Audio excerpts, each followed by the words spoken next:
क्षेत्रे कुरुक्षेत्रे समवेतायुयुत्सवः मामकाः पाण्डवाश्चैव किमकुर्वत सञ्जय। अथ चैनं नित्यजातं नित्यं वा मन्यसे मृतं तथापि त्वं महाबाहो नैनं शोचितुम् अर्हसि। हरे कृष्ण।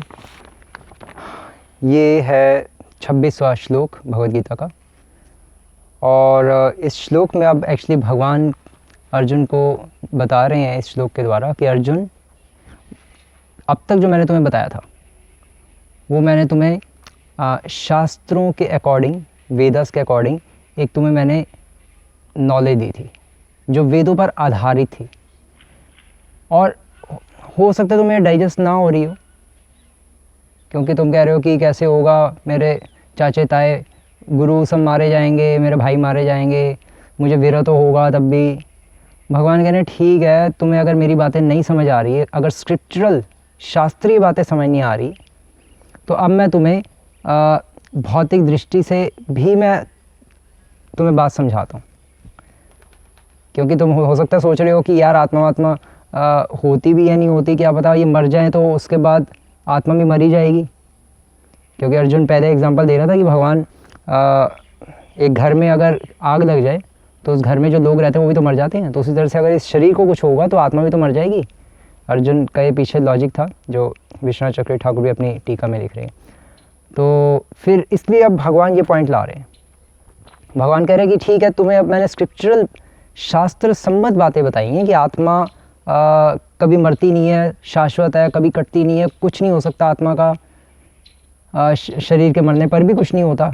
लेकिन अगर तुम वो बातें नहीं भी मानते तो इसलिए भगवान कह रहे हैं कि अथ चैनम नित्य जातम, कि अगर तुम इस आत्मा को समझते हो कि ये हमेशा नित्य जातम, हमेशा पैदा होती रहती हैं, नित्यम वा मन्यसे मृतम, और हमेशा ये आत्माएं मरती रहती हैं, है ना। You think that the soul will always be born and die forever, हमेशा पैदा होती रहती हैं और हमेशा मरती रहती हैं। Still there is no reason to lament, तब भी कोई कारण नहीं बनता तुम्हारे शोक करने का, भगवान ये बता रहे हैं। तो श्रील प्रभुपाद इसके तात्पर्य में जो पॉइंट्स ला रहे हैं मैं उसको एक्सप्लेन करूँगा, क्योंकि इसके तात्पर्य में जो पॉइंट्स हैं वो डिवोटीज पढ़ते हुए भी अनदेखा कर देते हैं। मतलब अनदेखा क्यों करते हैं? क्योंकि समझ नहीं आती, और समझ नहीं आती तो लिख लेना चाहिए, सीनियर से पूछना चाहिए, वो भी उसमें आलस कर जाते हैं। तो चीज़ें समझेंगे नहीं हम सही से तो फिर भक्ति में आगे बढ़ने की हम आशा भी कैसे कर सकते हैं। जब पढ़ ही रहे हैं तो फिर सही से समझें। आप पढ़ नहीं रहे होते तो अलग बात थी।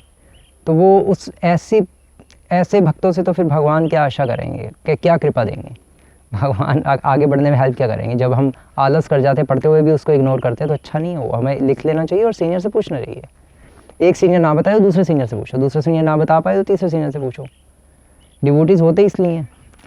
तो अब ये यहाँ पर तात्पर्य है, एक्चुअली मेरे पास अभी इंग्लिश की गीता, तो इसमें प्रभुपाद जी लिख रहे हैं कि कुछ दार्शनिक होते हैं इस तरह के जिनका मत बुद्धिस्ट जैसा मत होता है।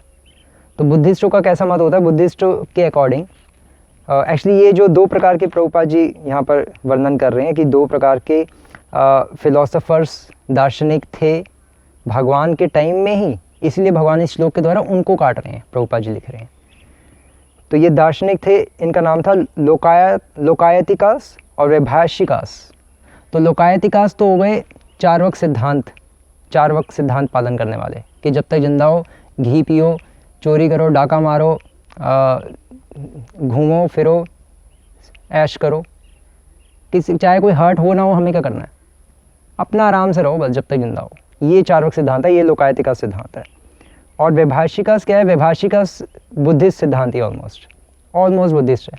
तो बुद्धिस्ट सिद्धांत उस टाइम से ही पैदा होना शुरू हो गया था, वो तो फिर बुद्धा ने आके प्रमोट कर दिया 2-2,500 साल पहले आके। तो वैभाषिकास कौन है? वैभाषिकास के अकॉर्डिंग श्री प्रभुपाद लिख रहे हैं कि they do not believe in the separate existence of the soul beyond the body. मतलब कहने का मतलब है कि इनके अकॉर्डिंग, बुद्धिस्ट के अकॉर्डिंग और जो ये वैभाषिकास हैं, इनके अकॉर्डिंग जो शरीर जो है, शरीर के मरते ही आत्मा भी मर जाती है, या दूसरे शब्दों में शरीर ही आत्मा है अकॉर्डिंग टू वैभाषिकास और बुद्धिस्ट। तो और इनके अकॉर्डिंग जो शरीर है क्या, शरीर बस एक कुछ केमिकल्स का कॉम्बिनेशन है। कुछ केमिकल्स मिल गए तो शरीर पैदा हो गया, केमिकल्स दोबारा से फिर अपनी अपनी जगह से हिलने शुरू हो जाएंगे तो शरीर मर जाता है बस। और शरीर के साथ आत्मा भी मर जाती है, कि आत्मा तो शरीर के साथ ही है, देहात्म शरीर ही आत्मा है उनके अकॉर्डिंग। तो भगवान एक्चुअली इस सिद्धांत को रखते हुए अर्जुन को कह रहे हैं कि अगर तुम ऐसा समझते भी हो, अगर तुम वैभाषिकास की तरह भी सोचने की इच्छा कर रहे हो तो वो गलत है। क्यों? क्योंकि अगर तुम कहो कि ये शरीर के साथ ही आत्मा मर जाती है तो तब भी शोक करने का कोई कारण नहीं है। क्योंकि अगर शरीर के साथ ही आत्मा मर जाती है तो इसका मतलब शरीर तुम्हारे हिसाब से क्या हुआ, कुछ केमिकल्स का कॉम्बिनेशन हुआ, कुछ रसायनों का मिलन हुआ। तो फिर तुम कुछ केमिकल्स अगर क्या कहते हैं गिर जाते हैं तो उसके लिए आदमी अपना काम धाम थोड़ा ना छोड़ के बैठ जाता है, अगर सारे बिखर जाते हैं तो। श्रील प्रभुपाद इसके तात्पर्य में एग्जाम्पल लिख रहे हैं। श्रील प्रभुपाद लिख रहे हैं कि no one laments the loss of a certain bulk of chemicals and stop discharging his prescribe duty. कि कोई भी अगर किसी के कुछ केमिकल्स गिर जाएं, इतने सारा लैब्स में केमिकल्स होते हैं, अगर उसके कुछ केमिकल्स गिर जाएं काम करते वक्त तो फिर वो काम करना थोड़ा ना छोड़ देगा। और प्रभुपाद जी कह रहे हैं many tons of chemicals are wasted for achieving victory over the enemy.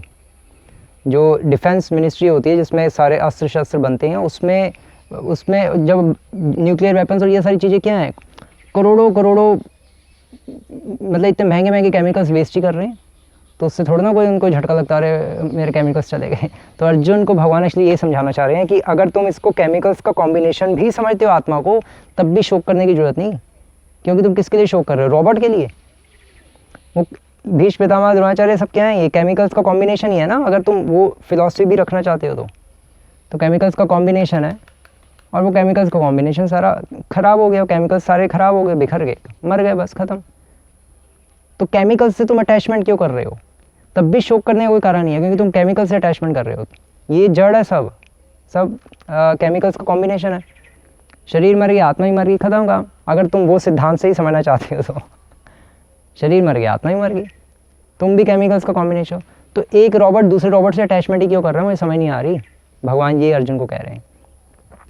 इसलिए तुम अगर, क्योंकि एक्चुअली जो ये लोकायतिकास जो सिद्धांत है, चार्वक सिद्धांत, उनके अकॉर्डिंग सब केमिकल्स का ही कॉम्बिनेशन है। इसलिए जब तक जिंदा हो, चोरी करो, डाका मारो, सेक्स करो, शराब पियो, ऐश करो, कोई हर्ट हो ना हो, हमें क्या करना है, क्योंकि सब केमिकल्स का कॉम्बिनेशन है। फीलिंग्स रखनी क्यों है जब केमिकल्स का कॉम्बिनेशन है?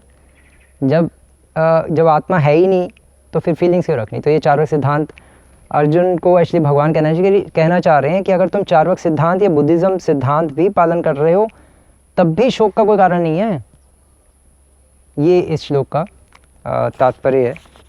भगवान इस तरह से अर्जुन को समझाना चाह रहे हैं कि तब भी कोई शोक का कारण नहीं है, फालतू में क्यों पागल हो रहे हो।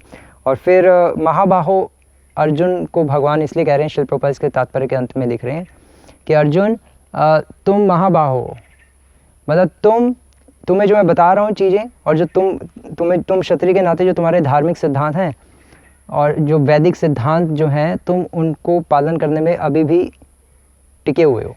तुम अभी वैभाषिकास और लोकायतिकास, चार्वक और बुद्धिज़्म सिद्धांत की ओर तुम्हारा मुख नहीं हो रहा। ये जानकर मुझे खुशी है, भगवान कह रहे हैं, इसीलिए तुम महाबाहो हो। इस तरह से प्रभुपाद जी लिख रहे हैं।